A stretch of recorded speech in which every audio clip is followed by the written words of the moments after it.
Hej og velkommen til denne video, hvor vi kommer til at tale om Alternativets forslag om at sænke arbejdstiden til 30 timer over en 10-årig periode. Jeg er Rune Vingegaard og er folketingskandidat for Alternativet. Med mig har jeg professor i økonomi Jesper Jespersen. Ja. Velkommen til dig. Tak for det. Og vores forslag går konkret ud på, at vi siger, at vi vil gerne have nedsat arbejdstiden over 10 år. Det vil vi gøre for at skabe flere arbejdspladser, sænke stress og give den enkelte mere tid til, hvad man nu har lyst til at lave. Det kunne være familie, frivillig arbejde, bæredygtig livsstil, hvad det nu er. Ja. Jeg kunne godt tænke mig at høre dig, hvad tror du de økonomiske konsekvenser vil være af at sænke arbejdstiden? Ja, det er jo altid svært at sige, men det er jo noget, vi har set før. Kigger man tilbage på det 20. århundrede, så var det jo en helt naturlig del af hver overenskomstforhandling, at man forhandlede også arbejdstiden. Og det var naturligvis nedad, enten den mulige arbejdstid, eller man forhandlede mere ferie. Det var ganske det lykkedes, men jo i løbet af det 20. århundrede, så blev arbejdsdagen jo reduceret jo med et par timer arbejdsuge med mindst en dag, og der kom jo helt op til 6 ugers ferie. Og det er jo noget, som er sket glidende, og det blev først afsluttet i 90'erne, hvor vi fik 37 timers arbejdsuge og den 6. ferieuge.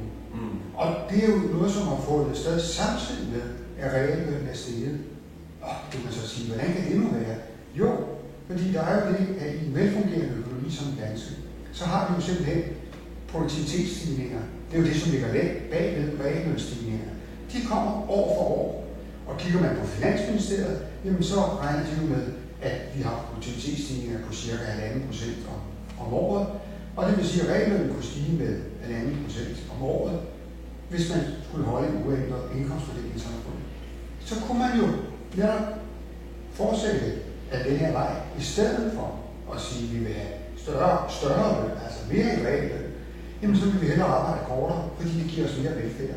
Så derfor de umiddelbare økonomiske konsekvenser, hvis man gør det i sådan en, det minder mig om en glidende takling, jamen det vil være, at man vil stort set have en uændret produktion, og så til gengæld om 10-12 år jo kunne komme hjem en time eller halvanden tidligere hver dag. Ja. Og nu har Tænketanken Kraka jo så her i dag faktisk udgivet en beregning, der viser, at det vil koste 270 milliarder kroner at indføre en 30 timers arbejdsuge. De understreger selv, at det er en meget grov beregning. Jeg kunne godt tænke mig at høre, hvad tænker du om beregningsstykket? Ja, altså umiddelbart forstår jeg det jo ikke. Fordi når de siger, at de koster 270 milliarder kroner, så har de for eksempel jo ikke indregnet værdien af fritid. Og det er jo netop det, der er hele pointen, at der er mange lønmodtagere, som jo, hvis de kunne få lov til det, jo hellere vil have nedsat arbejdstid end fortsat lønstigning, som jo ligger bag den her produktion, som Kraka har. Ja. Og det vil altså sige, at man får jo ikke fornemmelse af det regnestykke, du her refererer, hvad der betyder noget, hvad der skaber velfærd. Og så er der jo ydermere den begrænsning i Krakas beregning, at de regner med, at der er fuld beskæftigelse. Men hvornår har vi sidst set fuld beskæftigelse i Danmark, og hvornår får vi det igen?